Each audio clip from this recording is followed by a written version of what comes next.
جو کہ آپ کے چلے جانے کے بعد بھی آپ کی اولاد کے کام آئے اور وہ ساری زندگی بیٹھ کر کھا سکے۔ سلطان صلاح الدین ایوبی رحمۃ اللہ علیہ نے بڑے دربار میں تاریخی جملہ کہا کہ میں اپنی اولاد کے لیے ایک سونے کا کمرہ تک نہ بناؤ اور تم لوگ سونے سے بنے محل کی بات کرتے ہو۔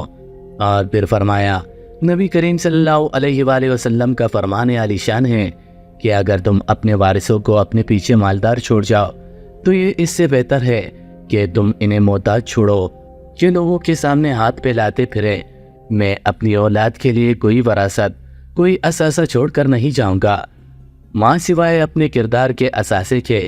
پھر سلطان نے تاریخی الفاظ کہے کہ میری نظر میں کسی بھی انسان کے لیے کردار سے بہتر کوئی اثاثہ نہیں جو کہ والدین اور بڑے اپنے بچوں کے لیے چھوڑ کر اس طرح فانی سے کوچ کر جائیں۔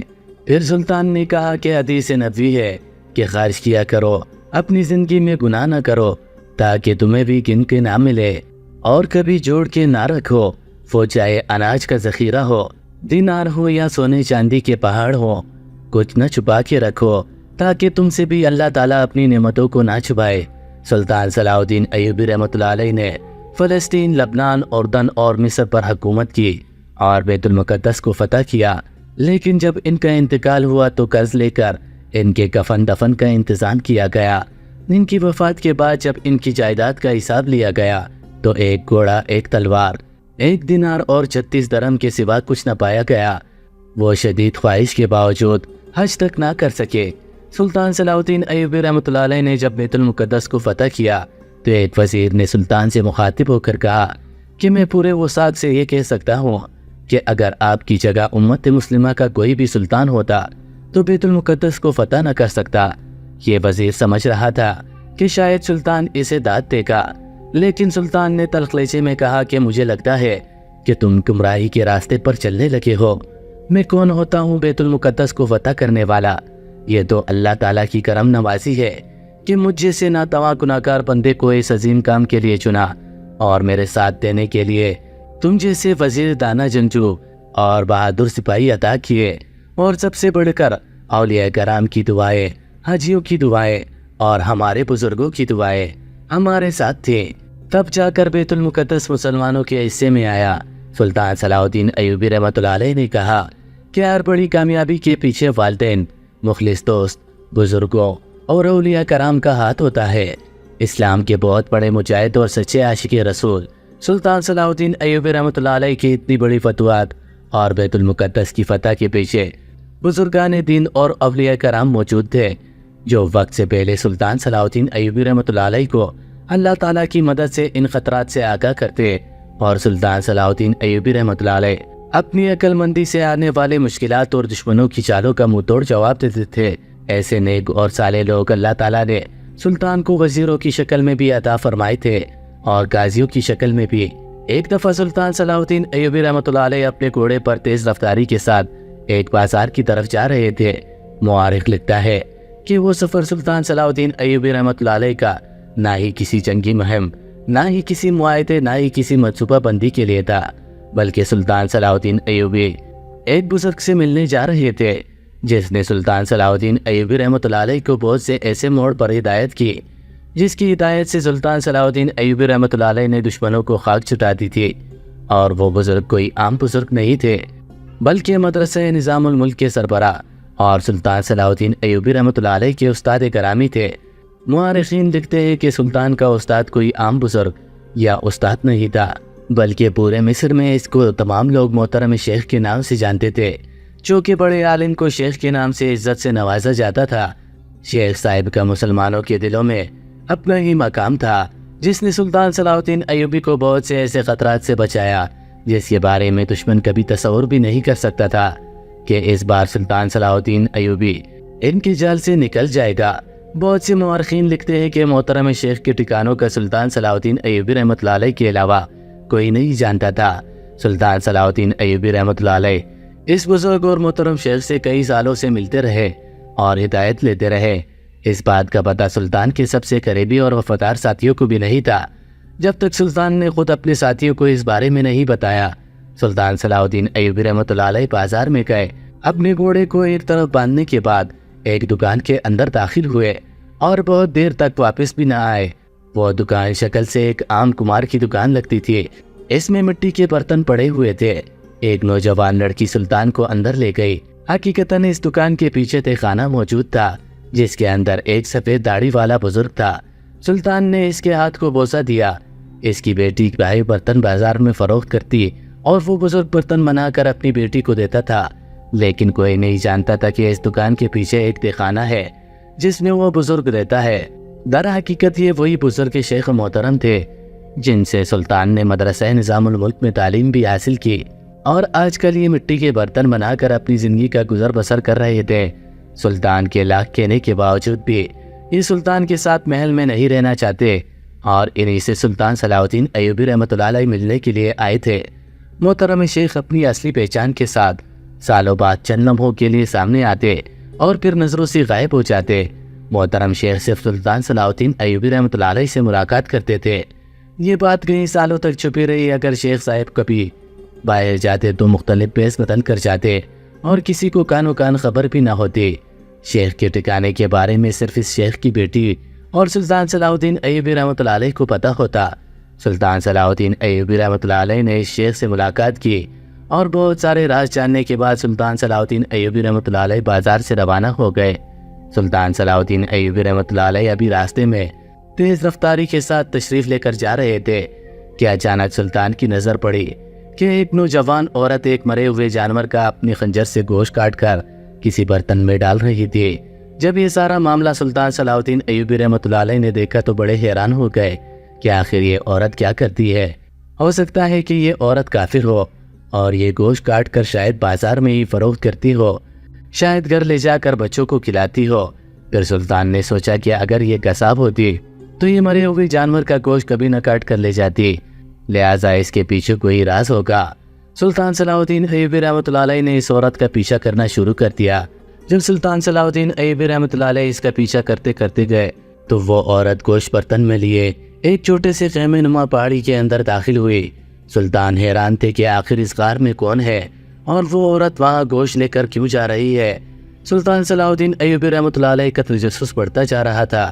اب سلطان صلاح الدین ایوبی رحمۃ اللہ علیہ نے غار سے چند قدم دور اپنا گھوڑا باندھ دیا تاکہ گھوڑے کی آواز سن کر غار میں موجود کسی کو پتہ نہ چل جائے۔ سلطان صلاح الدین ایوبی رحمۃ اللہ علیہ گھوڑے سے اترے اور جا کر غار کی دہانے کے ساتھ چھپ کر کھڑے باتیں سننے لگے۔ سلطان صلاح الدین ایوبی رحمۃ اللہ علیہ اگر چاہتے تو فوراً ہی غار کے اندر داخل ہو جاتے اور ساری صورتحال کا جائزہ لے سکتے تھے اور اس راز کے بارے میں جان سکتے تھے کہ آخر وہ عورت ہر بار ایک مرے ہوئے جانور کا گوشت لے کر ہی کیوں وہاں سے آتی ہے۔ لیکن سلطان نے سوچا کہ اگر پردے کے پیچھے حال معلوم کیا جائے تو یہ سب سے بہتر رہے گا۔ عورت گوشت لیے جیسے ہی اندر داخل ہوئی تو آگے سے ایک بوڑھی عورت بولی، بیٹا تم کیا لے آئی ہو؟ تو اس نے کہا، اماں جی ہمارے پیارے نبی حضرت محمد صلی اللہ علیہ وآلہ وسلم نے فرمایا کہ اگر تمہارے بھوک کی وجہ سے دم نکلنے لگے تو حرام جانور کا گوشت بھی مل جائے تو وہ بھی تم کھا کے اپنی جان بچا سکتے ہو، اس لیے میں ایک مری ہوئی بھینس کے جسم سے گوشت کے ٹکڑے کاٹ کر لائی ہوں۔ عورت نے آنکھوں میں آنسو لیے کہا، ماں میں آپ کو اپنی آنکھوں سے بھوک سے تڑپ تڑپ کر مرتا ہوا نہیں دیکھ سکتی، اب تم سے چلا نہیں جا رہا، 4 دن کی بھوک نے آپ کو توڑ کر رکھ دیا ہے، آپ پہلے سے ہی اتنی بیمار ہیں اور کمزور ہڈیوں میں اتنی طاقت نہیں کہ آپ اتنی بھوک برداشت کر سکیں۔ اور پھر اتنے میں بچے رونے لگے تو ان بچوں کی ماں نے کہا، امی جان شاید ہم تو بھوک کو برداشت کرتے کرتے موت کو گلے بھی لگا لے، لیکن یہ بچے تو بلک بلک کر مریں گے اور میں ان بچوں کو اپنی آنکھوں کے سامنے مرتا نہیں دیکھ سکتی، اور ماں ویسے بھی ہمارا کون سا کوئی کمانے والا ہے اور ہمارا حکمران تو نہ جانے کن عیاشیوں میں پڑا ہے کہ جس کو غریبوں کی فکر تک نہیں کہ کسی کے گھر میں چولہا چلتا ہے یا نہیں، وہ خود تو میلوں میں شاہی کھانا کھاتے ہیں، شاہی بستر پر آرام فرماتے ہیں، وہ بھلا غریبوں کے درد کو کیا سمجھے گے۔ باقی خدا کا شکر ہے کہ وہ جس حال میں رکھے، اس لیے میں ایک مردے جانور کے جسم سے گوشت کاٹ کر لے آئی ہوں۔ اور پھر اس عورت نے ایک اور برتن میں گوشت ڈالا، پانی کے ساتھ دھونے کے بعد اس میں نمک ڈال کر ہانڈی چڑھا دی۔ سلطان صلاح الدین ایوبی رحمۃ اللہ علیہ یہ سارا منظر دیکھ کر اپنے آنسوؤں پر قابو نہ رکھ سکے اور اسی دیوار کے ساتھ ٹیک لگا کر رونے لگے اور اللہ تعالیٰ سے معافی مانگ رہے تھے، یا اللہ مجھے معاف کر دے، میں بہت کمزور آدمی ہوں، میری لاکھ کوششوں کے باوجود اگر کسی جگہ کمی رہ جاتی ہے تو مجھے معاف کر دیں، کیونکہ سلطان جو خود غریبوں کی طرح کھانا کھاتا تاکہ میری سلطنت میں کوئی بھی آدمی بھوکا نہ رہ جائے۔ سلطان صلاح الدین ایوبی رحمۃ اللہ علیہ نے اپنی پوری زندگی میں کبھی 2 ہانڈیوں کے ساتھ روٹی نہیں کھائی، کیونکہ سلطان اپنی رعایا کے حال سے واقف تھے۔ جب سلطان نے یہ سارا منظر دیکھا تو سلطان کا دل تڑپ سا گیا اور سلطان کی آنکھوں سے مسلسل آنسو جاری تھے۔ سلطان صلاح الدین ایوبی رحمۃ اللہ علیہ نے جب اپنی آنکھوں سے ان چھوٹے چھوٹے بچوں کو روتے ہوئے دیکھا جو بھوک کی وجہ سے نڈال ہو چکے تھے اور بلک بلک کر رو رہے تھے، بھوک سے اس کی بوڑھی ماں اب چلنے کی قابل نہ تھی۔ اس عورت نے جیسے ہی ہانڈی نیچے اتاری تو چھوٹے چھوٹے بچے کھانا کھانے کے لیے اس کے گرد اکٹھا ہو گئے۔ سلطان صلاح الدین ایوبی رحمۃ اللہ علیہ اسی وقت غار کے اندر داخل ہوئے اور کہا، ابھی اور اسی وقت رک جاؤ، تمہیں یہ مردار جانور کا گوشت کھانے کی ضرورت نہیں۔ سلطان صلاح الدین ایوبی رحمۃ اللہ علیہ کے اچانک داخل ہونے پر معصوم بچے خوفزدہ ہو گئے، کیونکہ سلطان صلاح الدین ایوبی رحمۃ اللہ علیہ کی نیام میں تلوار بھی موجود تھی۔ بوڑھی عورت نے کہا، اے نوجوان وہی رک جاؤ، ہمارے پاس ایسی کوئی چیز موجود نہیں جو ہم آپ کو دے سکیں، ہمارے سر پر چھت نہیں، ہمارے پاس کھانے کے لیے کچھ موجود نہیں، ہم ایک مردار جانور کا گوشت کھا رہے ہیں۔ وہ عورت سمجھی کہ شاید کوئی ڈاکو یا چور وغیرہ آ گیا ہے اور غصے سے بولی، تم ہم سے کیا چاہتے ہو؟ ہم غریب ضرور ہیں لیکن میں اپنی بیٹی کو تمہیں ہاتھ بھی نہیں لگانے دوں گی۔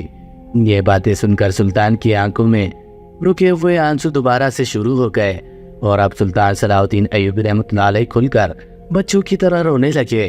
جب اس بوڑھی عورت نے سلطان کی آنکھوں سے آنسو دیکھے تو وہ سمجھ گئی کہ یہ کوئی چور یا ڈاکو نہیں ہے بلکہ اللہ کا بھیجا ہوا مددگار ہے۔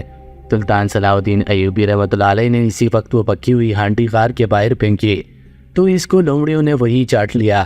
اب بچے اور بوڑھی عورت بھوکی نظروں سے سلطان کو دیکھ رہے تھے۔ سلطان صلاح الدین ایوبی رحمۃ اللہ علیہ نے جب ان معصوم بچوں اور بوڑھی عورت کی آنکھوں میں ایسے غضب کا درد دیکھا جو سلطان نے کبھی کسی کی آنکھوں میں نہیں دیکھا تھا، وہ ایک ایک لمحے سلطان کی روح قبض کرنے کے لیے کافی تھا۔ سلطان کا دل کر رہا تھا کہ ابھی اور اسی وقت اس پہاڑ کو ریزہ ریزہ کر دوں۔ میں ان معصوم تڑپتے بلکتے بچوں سے نظریں نہیں ملا پا رہا تھا۔ وہ سلطان جس کے ہاتھ میں تلوار دیکھ بڑے بڑے بادشاہ کام چایا کرتے تھے، اس سلطان کے ہاتھ میں تلوار قابو میں نہیں آ رہی تھی۔ وہ سلطان جس نے تاریخ میں ایسے ایسے کارنامے سر انجام دیے کہ تاریخ بھی لرز جائے، وہ سلطان جس نے دنیا کی سب سے بڑی 7 فوجوں سے فتح حاصل کی، آج وہ سلطان اپنی ہی تلوار کو اٹھانے کے قابل نہ تھا۔ سلطان فرماتے ہیں کہ وہ بوڑھی عورت مجھ سے کہنے لگی، بیٹا تم نے ہمارا کھانا کیوں پھینک دیا؟ بھوک سے ہماری آخری سانسیں چل رہی ہے، ایسا ظلم ہم پر نہ کرو، جو کھانا پکایا وہ بھی آپ نے پھینک دیا۔ سلطان صلاح الدین ایوبی رحمۃ اللہ علیہ نے اس بوڑھی عورت کو کہا، اماں جی اگر میرے ہوتے ہوئے آج آپ کو ایک لقمہ بھی اس مردار جانور کے گوشت کا کھا لیتی تو خدا کی قسم قیامت تک سلطان صلاح الدین ایوبی خود کو کبھی معاف نہ کر سکتا، اور میں اپنے پیارے نبی کو معاشر میں کیا منہ دکھاتا۔ جب سلطان کی یہ فکرے اس بوڑھی عورت نے سنے تو کہنے لگی، سلطان معظم آپ اور یہاں۔ سلطان نے کہا، مجھ گناہگار کو معاف کر دیجئے، میری اس سرزمین پر حکمرانی ہوتے ہوئے آپ کے ان چھوٹے اور بلکتے بچوں کو ایک آرام مردار جانور کا گوشت کھانا پڑا۔ اتنے میں بوڑھی عورت کہنے لگی، سلطان معظم آپ کو شرمندہ ہونے کی ضرورت نہیں، ہم سب کو معلوم ہے جو سلطان کھانا بھی گھوڑے پر بیٹھے ہوئے کھاتا ہے، ہر وقت اس کا جنگوں میں گزرتا ہے، کیا اس کے خلاف میں بروز محشر اللہ تعالیٰ کے سامنے شکایت کر سکتی ہوں؟ اس بوڑھی عورت کا یہ جواب سن کر سلطان صلاح الدین ایوبی رحمۃ اللہ علیہ اسی وقت رونے لگے۔ پھر سلطان صلاح الدین ایوبی رحمۃ اللہ علیہ نے اس خاتون کو کہا، اے خاتون اگر تم چاہتی ہو تو کسی تاجر یا دکاندار کے پاس مزدوری کر کے ان کے لیے کھانا کا بندوبست کر سکتی تھی، لیکن تم نے مزدوری کرنے کے بجائے ان کو جانور کا گوشت کھلانے کو بہتر سمجھا۔ تو وہ خاتون کہنے لگی، سلطان معظم یہ قدم میں نے اس وقت اٹھایا جب مجھے کوئی اور راستہ نہ دکھا۔ تو سلطان کہنے لگا، تم کھل کر بتاؤ کیا ہوا؟ وہ خاتون کہنے لگی، سلطان معظم میں اور میرا شوہر، میرے شوہر کی والدہ دوسرے علاقے سے اپنے مال کر سب کچھ بیچ کر اس سرزمین پر آ رہے تھے کہ راستے میں ڈاکوؤں نے ہم پر حملہ کر کے ہم سے سب کچھ لوٹ لیا اور مذمت کرنے پر میرے شوہر کو قتل کر دیا۔ ہم خالی ہاتھ وہاں سے چلتے چلتے یہاں پہنچے، ہمیں سر چھپانے کے لیے صرف یہ غار ملا۔ میں نے اپنی والدہ اور بچوں کو اس کار میں بٹھایا اور چند سکے کمانے کی خاطر باہر نکلی۔ میں چند تاجروں کے پاس گئی تو ان میں سے اکثر تاجروں نے کہا، ہم کسی ناتجربہ کار عورت کو کام نہیں دے سکتے، ہمارا اس سے نقصان ہو سکتا ہے۔ اور آخر میں مجھے ایک قصاب کی دکان دکھائی دی جہاں بہت ہجوم لگا ہوا تھا اور وہ اکیلا گاہکوں کو سنبھال رہا تھا۔ میں اس کے پاس گیا اور کہا، بھائی صاحب، اگر تم مجھے کام دے دو تو میں تمہاری مدد کروں گی اور تم مجھے میرے بچوں کے لیے تھوڑا سا شام کو گوشت دے دینا۔ تو ظالم قصاب نے کہا، تم شام کو آنا، ہم بات کریں گے۔ میں جب شام کو گئی تو اس نے کہا، میں کام کے لیے کسی مرد کو بھی رکھ سکتا ہوں، لہٰذا اگر تم رات میرے ساتھ گزارو تو میں دن کو تمہارے بچوں کے لیے گوشت دے سکتا ہوں۔ سلطان معظم میں نے اپنے جسم کا سودا کرنے کے بجائے اپنے بچوں کو مردار کا گوشت کھلانے کو بہتر سمجھا۔ بروز محشر میں سر اٹھا کر یہ کہوں گی کہ میں نے اپنے بچوں کے لیے جسم نہیں بیچا اور اپنے بچوں کو بھوک سے بھی نہیں مرنے دیا۔ یہ سن کر سلطان صلاح الدین ایوبی رحمۃ اللہ علیہ غضب سے اٹھے اور سلطان نے اس بوڑھی عورت کو کہا کہ اس ظالم قصاب کو سب کے سامنے ایسی سزا دی جائے گی کہ تاریخ یاد رکھے گی۔ اور پھر سلطان صلاح الدین ایوبی رحمۃ اللہ علیہ اسی وقت گھوڑے پر روانہ ہوئے اور بازار میں جا کر اچھا سا کھانا خرید کر لے آئے اور ان معصوم بچوں اور اس خاتون اور بوڑھی عورت کو کھلایا۔ پھر سلطان صلاح الدین ایوبی رحمۃ اللہ علیہ ان کو اپنے محل میں لے گیا اور سپاہیوں کو حکم دیا کہ ان کے لیے رہائش گاہ کا بندوبست کیا جائے اور سرکاری خزانے سے ان کے کھانے کا بھی بندوبست کیا جائے۔ پھر سلطان صلاح الدین ایوبی رحمۃ اللہ علیہ نے اپنے تمام درباریوں اور سپاہیوں کے سامنے ان بچوں اور ان کی والدہ اور اس بوڑھی عورت سے ہاتھ جوڑ کر معافی مانگے کہ مجھے معاف کر دینا کہ سلطان ہوتے ہوئے آپ کو تکلیف دیکھنا پڑی اور آپ کو یہ نوبت آ گئی۔ میں کمزور انسان ہوں، میری اللہ سے شکایت نہ کرنا، خاص کر اپنے بچوں کو یہ واقعہ کبھی نہ سنانا کہ سلطان کے ہوتے ہوئے تم لوگوں نے کبھی یہ بھی سوچا تھا کہ تم مردار کا گوشت کھاؤ گے۔ خدا را مجھے معاف کر دو اور اللہ سے میرے لیے دعا کرو کہ وہ بھی مجھے معاف کر دے اور مجھے کبھی غافل نہ کرے۔ وہ بوڑھی عورت آگے بڑھی اور سلطان کا ماتھا چھوما اور کہا کہ آپ جیسا سلطان خدا ہر سلطنت میں پیدا کرے، ہر ماں آپ جیسے بچے کو جنم دے، میری یہی خواہش ہے۔ اس کے بعد سلطان صلاح الدین ایوبی رحمۃ اللہ علیہ نے ایک بہت بڑا سپاہیوں کا دستہ تیار کیا جو رات کو ہر محلے، ہر گاؤں، ہر قصبے میں جاتے اور معلوم کرتے کہ کہیں کوئی غریب یا مسکین یا یتیم کوئی بھوکا نہ سو گیا ہو۔ سلطان صلاح الدین ایوبی رحمۃ اللہ علیہ فرماتے ہیں کہ اگر کوئی بھوکا سو گیا تو میں بروز محشر اپنے اللہ کو کیا جواب دوں گا کہ تیری سلطنت میں غریب بھوکے سو رہے تھے اور تم چین کی نیند سوتے رہے۔ اللہ اکبر۔ سلطان کی عاجزی کا یہ عالم تھا کہ جہاں کبھی کسی بھی جگہ اپنی غلطی محسوس ہوتی تو ان سے معافی مانگتے اور اللہ سے بھی گڑ گڑا کر معافی مانگتے، کیونکہ سلطان جانتے تھے کہ آخرت کا معاملہ بڑا سخت ہے۔ بہتر یہی ہے کہ آج اسی دنیا میں جہاں غلطی ہو اپنی غلطی تسلیم کر کے اس سے معافی مانگی جائے اور اللہ سے بھی اپنی غلطی کوتاہی کی معافی مانگی جائے۔ مزید ایسی سبق آموز واقعات اور کہانیوں کے لیے ہمارے چینل دل جمیل سیریز کو ضرور سبسکرائب کر لیجیے گا۔ اللہ حافظ۔